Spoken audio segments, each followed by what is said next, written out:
Hello. क्या आपने कभी सोचा है कि केंद्र सरकार किन किन मामलों में डिसीजन ले सकती है? क्या केंद्र सरकार राज्य के मामलों में हस्तक्षेप कर सकती है? आज हम इसी का उत्तर जानेंगे और इस आर्टिकल 73 से इसका उत्तर हमें मिलेगा। तो चलिए शुरू करते हैं आर्टिकल 73 से। तो 73 कहता है, आर्टिकल पढ़ते हैं। Article 73 clause 1, subject to the provision of this constitution, the executive power of the union shall extend to the matters with respect to which parliament has power to make laws। मतलब कि clause 1 sub clause ए कहता है कि केंद्र सरकार की कार्यपालिका शक्ति उन विषयों पर लागू होगी जिन पर संसद को कानून बनाने का हक है। यानी कि यूनियन लिस्ट और कंकरेंट लिस्ट के बारे में आप जान रहे होंगे, वो उन पे बनाएगा। ठीक है, आगे बी कहता है, to the exercise of such rights authorities and jurisdiction as are exercisable by the Government of India by virtue of any treaty or agreement. Clause 1 sub clause B कहता है, अगर भारत सरकार किसी दूसरे देश या संगठन के साथ इंटरनेशनल ट्रीटी या संधि करती है तो उसे इन्फोर्स करने का पावर केंद्र सरकार को है। अगला हम देखते हैं कि आपके मन में ख्याल आएगा कि हमने कंकरेंट लिस्ट के बारे में बात की, तो कंकरेंट लिस्ट पर क्या केंद्र मनमाने रूप से हुक्म चला सकती है? तो ये बताने की प्रयास कर रहे हैं। Provided that the executive power refer to any in sub clause a shall not save or expressly provided in this constitution or in any law made by parliament extend to any state to matters with respect to which the legislature of the state has power to make। कहने का मतलब ये है, ये कहा जा रहा है कि कंकरेंट लिस्ट पर केंद्र मनमाने रूप से हुक्म चला नहीं सकती। इसके लिए ये क्लियर करता है कि ऐसा तब तक नहीं होगा जब तक संविधान में अलग से लिखा न गया हो या संसद ने कानून बनाकर पास न की हो, तब तक मनमाने रूप से केंद्र सरकार इन कंकरेंट लिस्ट जिसमें राज्य को कानून बनाने का हक है उस पे हस्तक्षेप नहीं करेगी, यही बोल रहा है।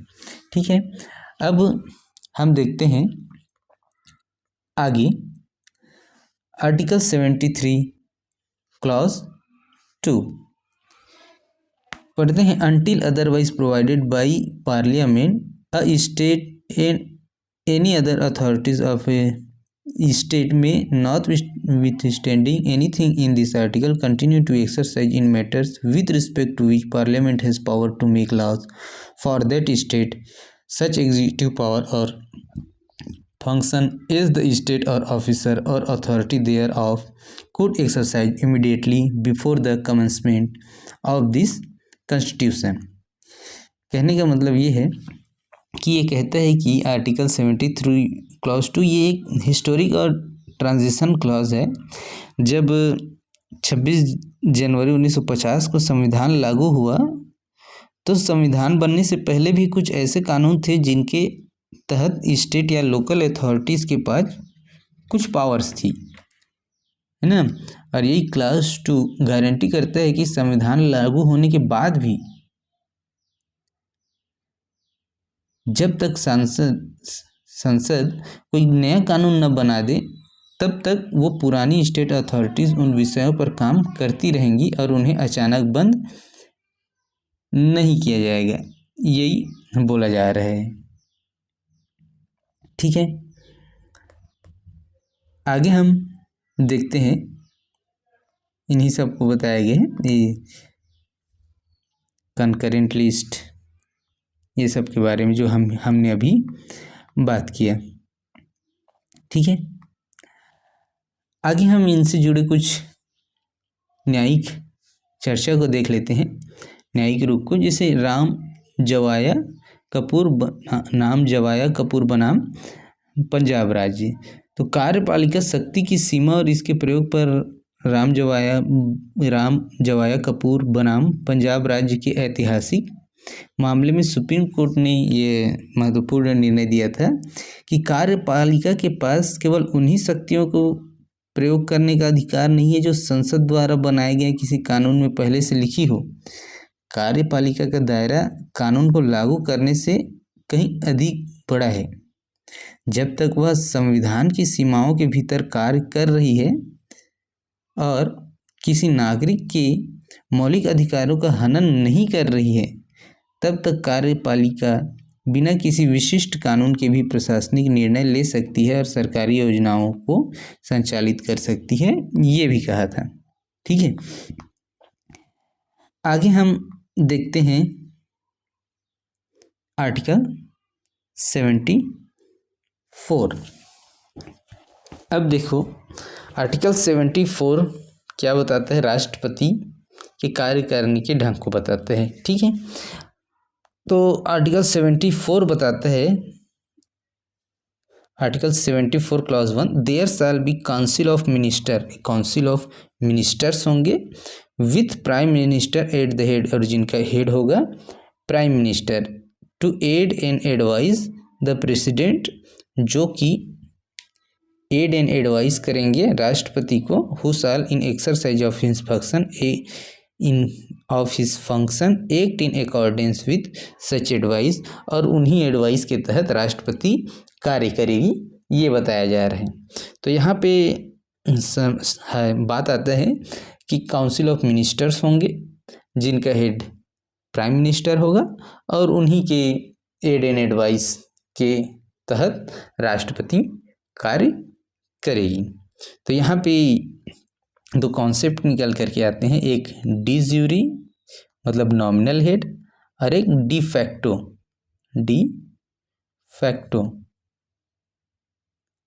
मतलब कि रियल हेड। ठीक है, तो राष्ट्रपति डी ज्यूरी होंगे, क्या बोलते हैं, नॉमिनल हेड, और ये डी फैक्टो ये रियल हेड पीएम होंगे, क्योंकि इन्हीं के एड एंड एडवाइस से राष्ट्रपति कार्य कर रही है। ठीक है,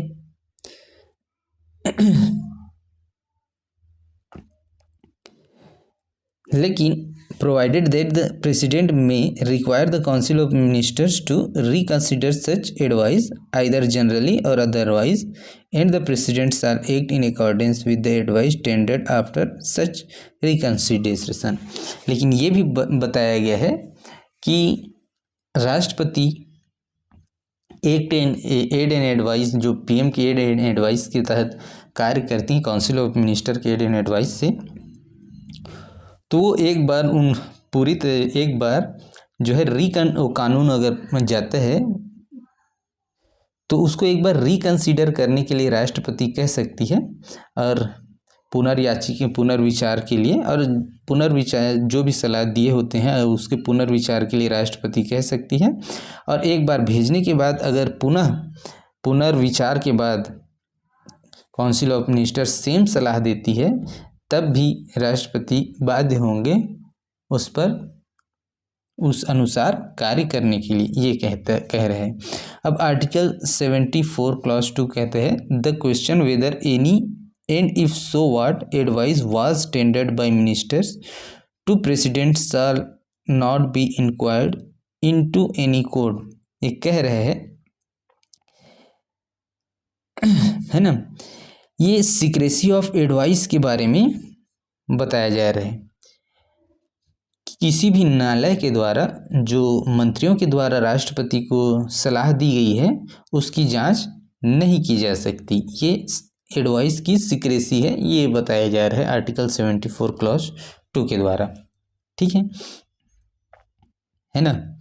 अब इससे जुड़े कुछ ऐतिहासिक निर्णय को देख लेते हैं, जैसे कि आर्टिकल 42वां संविधान संशोधन क्या कहते हैं? आपातकाल के दौरान इंदिरा गांधी सरकार ने अनुच्छेद 74 क्लॉज 1 में संशोधन किया और यह पूरी तरीके से अनिवार्य कर दिया कि राष्ट्रपति को मंत्रियों की सलाह के अनुसार ही कार्य करना होगा। इसे राष्ट्रपति को पूरी तरह से सलाह मानने के लिए बाध्य कर बना दिया। अब उसी के साथ 44th अमेंडमेंट आता है 1978 में। तो आपातकाल की समाप्ति के बाद जब जनता पार्टी बनती है तो ये 44th अमेंडमेंट एक्ट लाती है और ये पुनः स्थापित कर है ना, और शक्ति के संतुलन को पुनः स्थापित करने के लिए लाती है। और इसके तहत राष्ट्रपति को यह अधिकार दिया गया कि यदि वे किसी सरकारी सलाह के पूरी तरह सहमत नहीं है तो उस सलाह को पुनर्विचार के लिए मंत्रियों के पास वापस भेज सकते हैं। लेकिन यदि मंत्रिपरिषद उसी सलाह को दोबारा राष्ट्रपति के पास भेजती है तो राष्ट्रपति उसे मानने के लिए कानूनी रूप से बाध्य होगा, जो हमने अभी पढ़ा। ठीक है, आगे 74 क्लॉज 2 क्या कहते हैं? ये कहते हैं कि यह सुनिश्चित करता है कि कार्यपालिका के आंतरिक विचार और विमर्श की गोपनीयता रहे पूरी तरह से। तो मंत्रियों और राष्ट्रपति के बीच जो क्या संवाद हुआ है, मंत्रियों ने किसी सरकारी निर्णय पर राष्ट्रपति को क्या सलाह दी, इस बात को लेकर देश के किसी भी कोर्ट में, चाहे वो सुप्रीम कोर्ट ही क्यों न हो, कोई सवाल नहीं उठाया जा सकते हैं। यही जो हमने आर्टिकल 74 क्लॉज 2 में पढ़ा।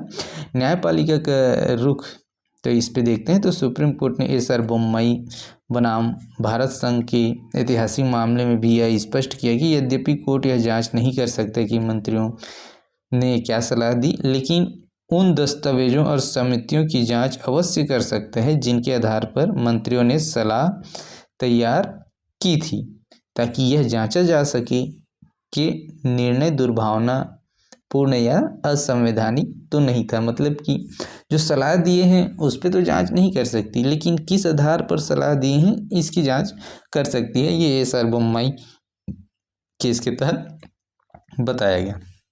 ठीक है, अब अगला आते हैं, यहाँ पे कुछ विवेकाधीन शक्तियों को देखते हैं हम राष्ट्रपति की। तो सामान्यतः यद्यपि है ना, राष्ट्रपति की सलाह के अनुसार ही कार्य करते हैं राष्ट्रपति, लेकिन कुछ असाधारण परिस्थितियों में भी बिना सलाह के भी अपने व्यक्तिगत विवेक से कार्य ले सकते हैं। ठीक है, तो उसमें पहला आएगा प्रधानमंत्री की नियुक्ति। जब किसी राजनीतिक दल या गठबंधन को लोकसभा में स्पष्ट बहुमत ना मिले, अगर स्पष्ट बहुमत मिले है तब तो बनाना ही पड़ेगा, जो उसके है उनको आमंत्रित करना पड़ेगा सरकार बनाने के लिए, है ना, कि मेन जो बहुमत पाई है उस पार्टी के हेड को। लेकिन अगर स्पष्ट बहुमत नहीं मिला है तो प्रधानमंत्री का अचानक या फिर प्रधानमंत्री का अचानक निधन हो जाए तो कोई स्पष्ट उत्तराधिकारी न हो, तब राष्ट्रपति अपने विवेक से प्रधानमंत्री चुन सकती है और उसको संसद में अपना बहुमत साबित करने का मौका देगी। ठीक है, अगला क्या कहते हैं, प्रधानमंत्री की बर्खास्तगी। यदि मंत्रिपरिषद लोकसभा में अपना बहुमत खो दे और पद छोड़ने से इनकार करे तो राष्ट्रपति उससे बर्खास्त कर सकते हैं। अगला है लोकसभा का विघटन। यदि मंत्रिपरिषद अपना बहुमत खो चुकी हो और वह लोकसभा भंग करने की सलाह दे तो राष्ट्रपति उसकी सलाह मानने के लिए बाध्य नहीं है। क्यों? क्योंकि वो बहुमत खो चुकी है और वे लोकसभा भंग करने से इनकार कर सकते हैं। ये कुछ विवेकाधीन शक्तियां भी हैं। ठीक है, अब हम अगला आर्टिकल पढ़ते हैं। पिछले आर्टिकल में हमने जाना था कि राष्ट्रपति कैबिनेट की सलाह पर काम करता है, तो कैबिनेट को अपॉइंट कौन करता है, इसका उत्तर यह आर्टिकल देगा। ठीक है, तो आर्टिकल 75 क्लॉज 1 कहता है the prime minister shall be appointed by the president and the other minister shall be appointed by the president on the advice of prime minister. पहले ये कहता है कि पहले है ना प्राइम मिनिस्टर को राष्ट्रपति अपॉइंट करेगी, और किसको करेगी, जो जिस पार्टी ने बहुमत पाया हो या फिर है ना, अपने अगर स्पष्ट बहुमत नहीं है तो हमने ऊपर अभी इससे पहले पढ़ा उस हिसाब से है ना, ठीक है। और उसके बाद प्रधानमंत्री अपॉइंट होने के बाद प्रधानमंत्री की सलाह से मंत्रिपरिषद को अपॉइंट करेगी और बाकी मंत्रियों को अपॉइंट करेगी, ठीक है। आर्टिकल 75 क्लॉज 1A कहता है the total number of ministers including the prime minister in council of ministers shall not exceed 15% of the total number of member of the house of the people. ये 91st constitutional amendment के तहत आया था, ठीक है। ये 91st constitutional amendment के तहत आया था।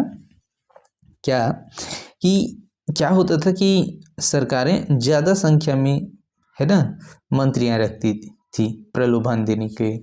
अगर स्पष्ट बहुमत नहीं है या फिर, है ना, क्या बोलते हैं, इस पर थोड़े ही मार्जिन से बहुमत क्रॉस किए है तो अपने सरकार को बचाए रखने के लिए, ज़्यादा लोगों को खुश करने के लिए क्या करते थे, मंत्रियां बना देते थे।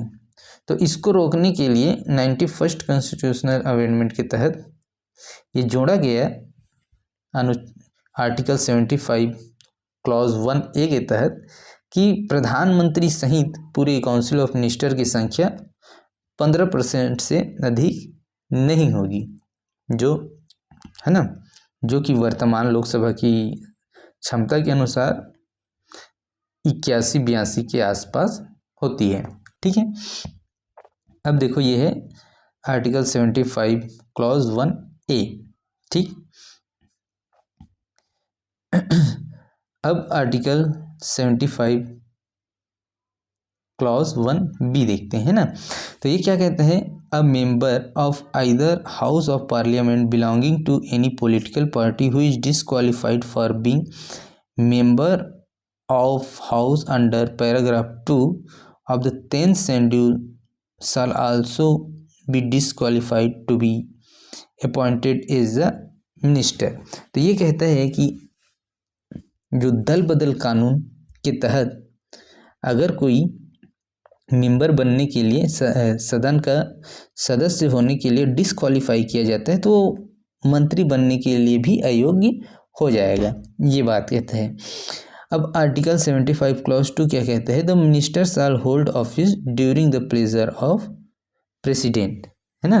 तो मंत्री राष्ट्रपति के प्रसाद पर्यंत अपने पद धारण करेंगे, ये बताया है। और प्रेसिडेंट जो है एड एंड एडवाइस से कार्य करता है पीएम के, ठीक, ये हम जान रहे हैं। आगे है आर्टिकल 75 क्लॉज 3, मंत्रिपरिषद सामूहिक रूप से लोकसभा के प्रति उत्तरदायी होंगे, है ना। The council of ministers shall be collectively responsible to the house of people. House of people बोला गया है मतलब लोकसभा की लिए क्या होंगे, सामूहिक रूप से उत्तरदायी होंगे, ठीक है।